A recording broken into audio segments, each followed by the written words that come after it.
Okay, started another recording.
Well, there's a lot more stuff to see in the southern part of the sky than in the northern part, that's for sure.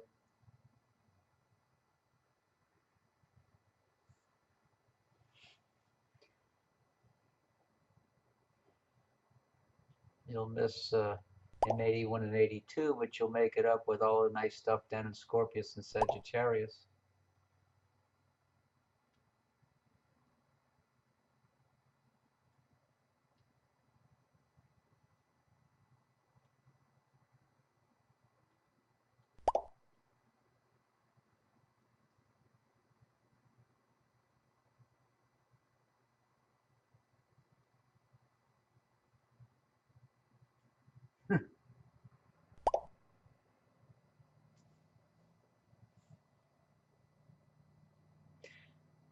Yes, you do.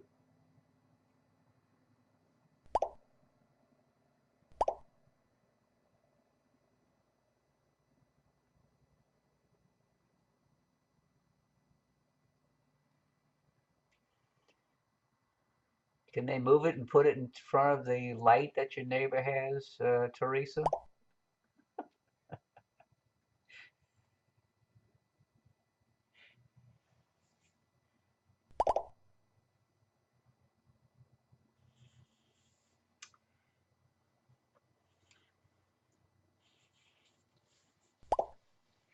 I know what you mean, Connie. I mean, I felt bad having to cut down the trees to get the views from here, but I was selective in what I cut down. I didn't just cut down everything. Coming back from my wife's friend's house, there was this new subdivision they went up and they clear cut. It appears to be about 500 acres. There's not a single tree left on it. And they built this massive subdivision and they're building houses.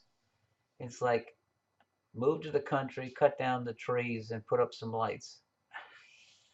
Might as well stay in the city.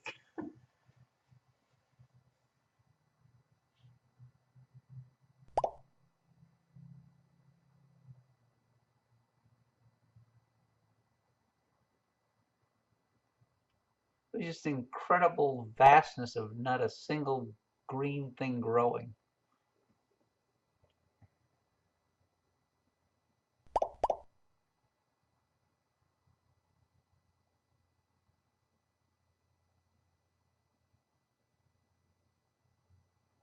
No kidding.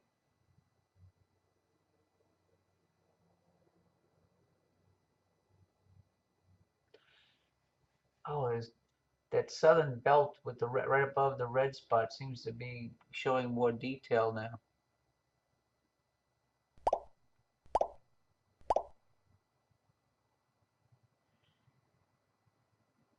Hello, Jim.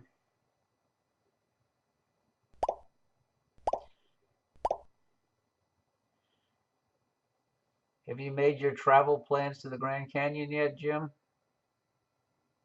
I'm assuming this is Jim Meadows.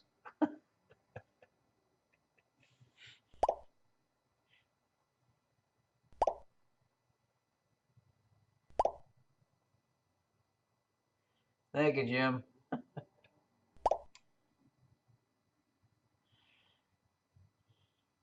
Yeah, we're convoying with a friend of ours from here to Georgetown, Texas to visit friends.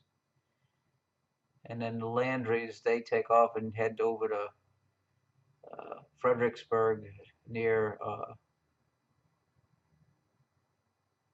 San Antonio to visit friends, and we head off north to go into the Grand Canyon. We'll probably stop at Lowell for 2 nights before we get to the Grand Canyon.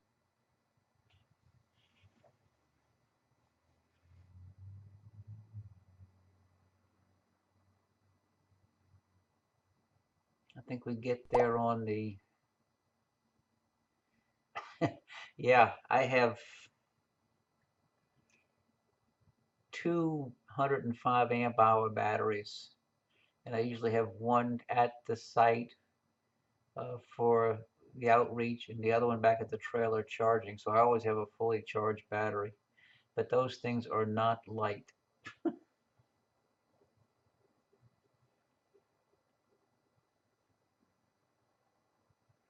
Was it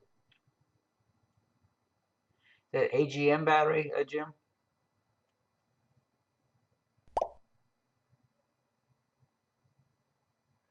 I think my 105 was almost 80 pounds in the case. I got it at West Marine. At the Star Party in 2014, I ran my Toshiba laptop. I ran the 6SE mount. I ran the camera. And I ran 12-inch monitor, 8-inch monitor, and a 3.5-inch DVF all off that battery for about 4 hours a night, and still had more than half power left. The biggest drain was the laptop, because I used a 400-watt inverter to convert the 12 volt to 112 to run the laptop.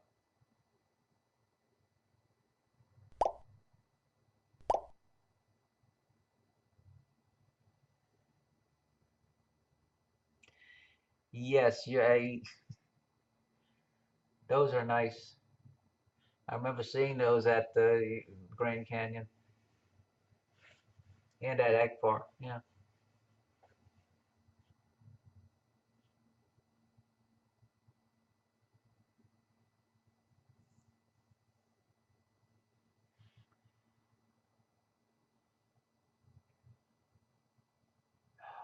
Come on, atmosphere. You should be getting better because Jupiter's getting higher.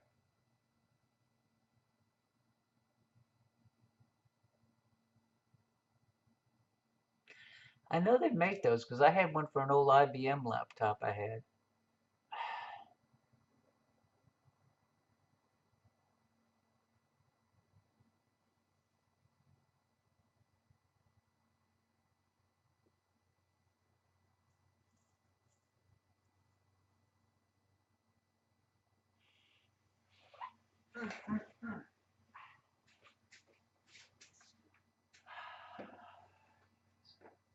Oh man. Oh, my long day is starting to take its toll on my back.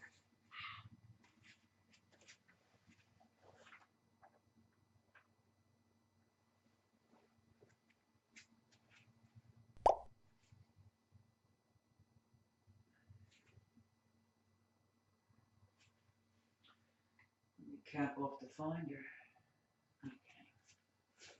I just put the caps on the finder scope. That's why the scope moved. Oh.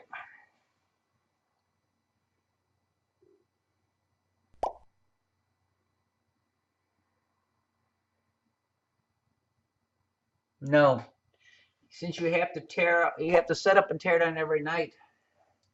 Um, that's the big disadvantage to the Grand Canyon, because there's no security at the site of the Star Party.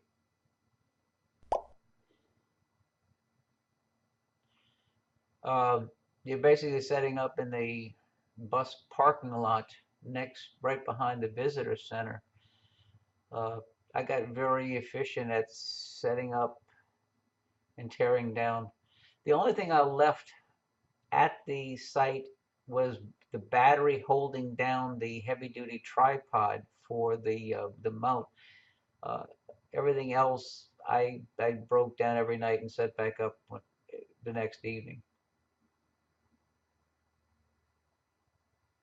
That's why I went with an Aldaz mounted scope, the 6SC. This time I'll have the Evolution 8, so it's quick to set up. You will find that they give a talk every night in the meeting room in the visitor center, but it only holds about 250 people. And the overflow crowd starts milling around the parking lot waiting for it to get dark, and it doesn't get dark until 9:30, 10 o'clock. So they're impatient waiting to see something. So you learn how to align the scopes real fast.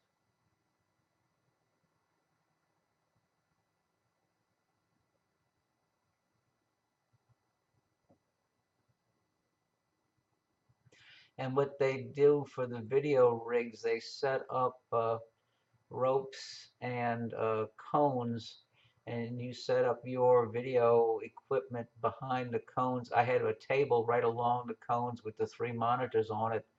Uh, that way you don't have people trying to walk around and you have to worry about them tripping over your power cords and camera cords, whatever.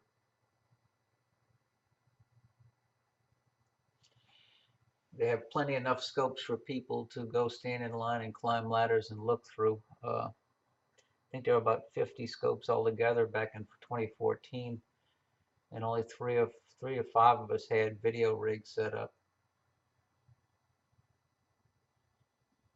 Well, the atmosphere just went terrible.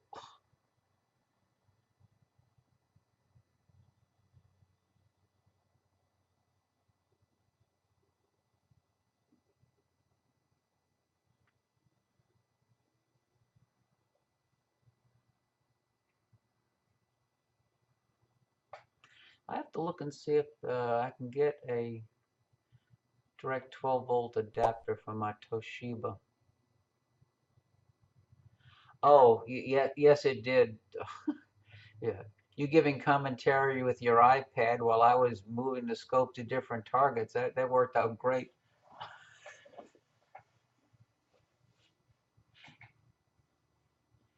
I must have had 20 or so people in front of the table for the whole time.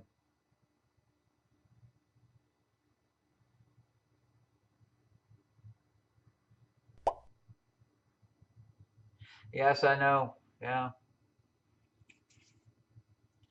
Sorry you can't make it. But you'll be with Connie, right?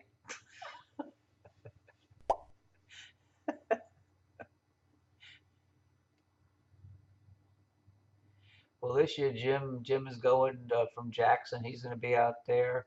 Our friends Byron and Linda Landry.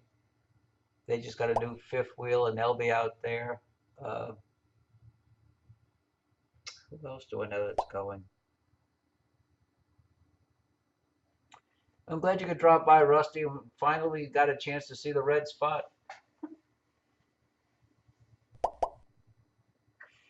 Glad you could stop by.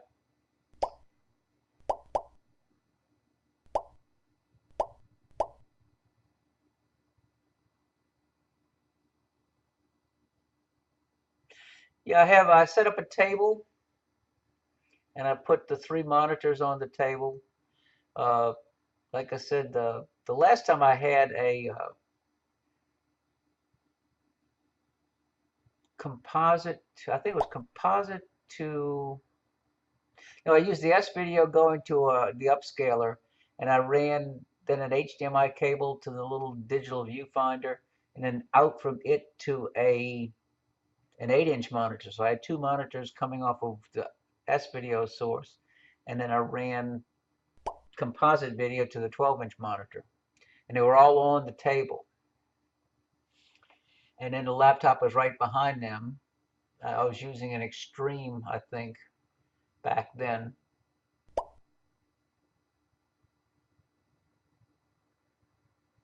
This time I'm hopefully going to get one of those new HD10 cameras that Rock is working on with the HDMI output direct and feed the HDMI directly to an amplified HDMI splitter and then feed HDMI signals to multiple monitors from one source.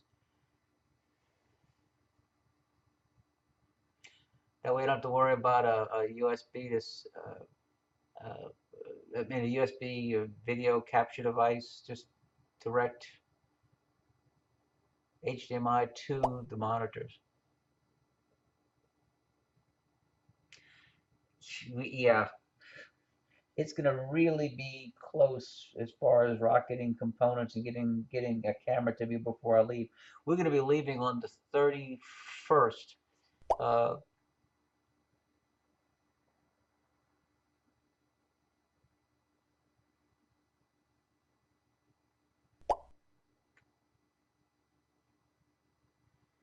Yeah, we leave on the 31st. We stop in Suffolk, Louisiana.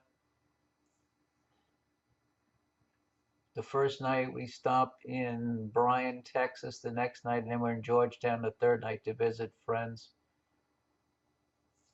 Be there 2 nights, and then we start heading from there to the Grand Canyon.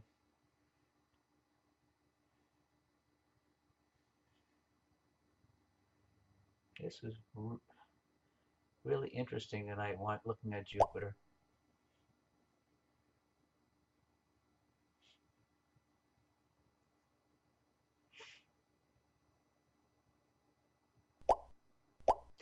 That's a quaint little town, Niagara on the Lake. I think we get there on the 15th, which is 2 days before the star party starts. And then we leave. The star party ends on Saturday night. I think we leave Monday morning.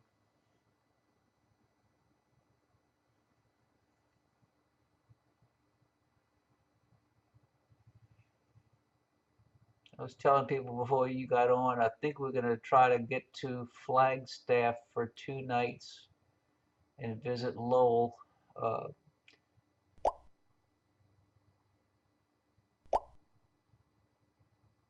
Okay.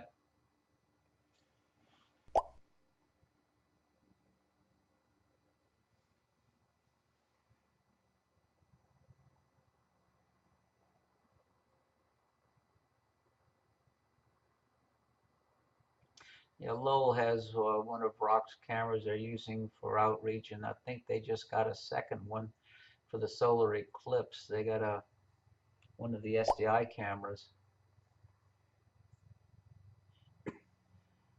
and I've offered to go there and help them set everything up.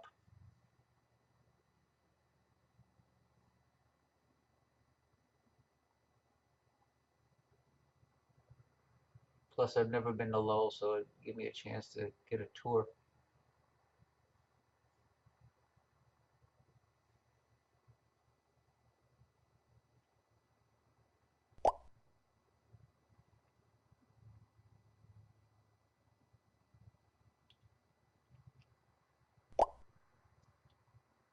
Mm. Let me see let me click on that link.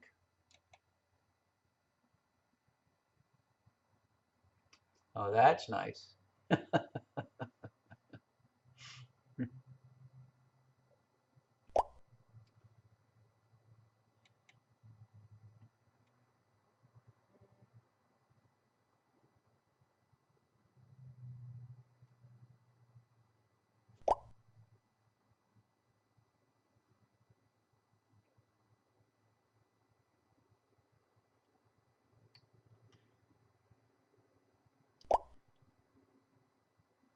We're going to be at Millersville, Tennessee at the Nashville North KOA for the eclipse.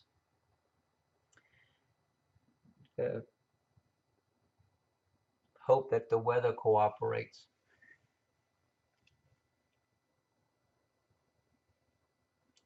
It would be better heading further west, but that's not going to happen.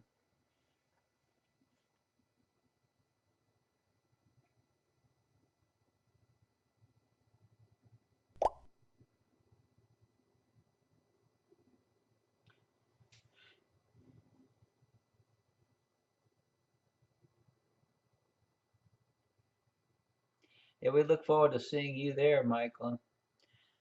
Byron and Linda will be there with us also.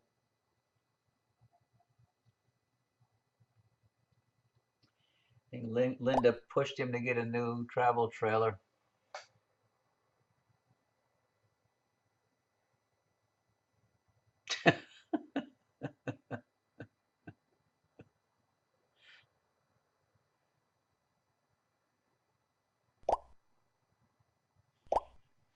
Friends of ours moved from about 25 miles from here to Georgetown, Texas, and they had to do rattlesnake training for their dogs so they wouldn't try to attack the rattlesnakes.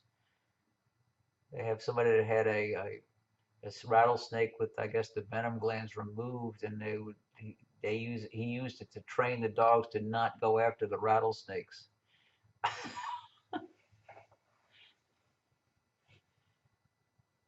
I don't know if it would work or not. Not with our dogs.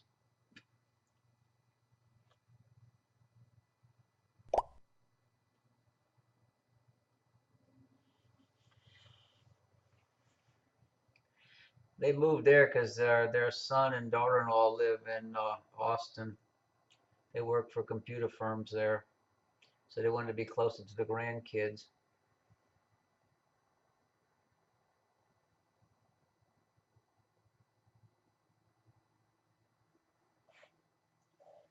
Well, folks, I think I am going to call it quits.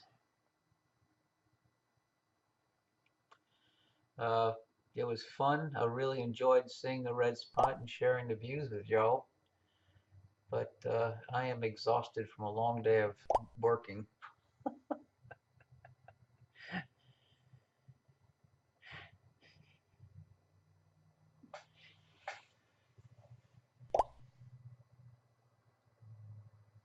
I'm at 50%. This is 25, which shows the full field.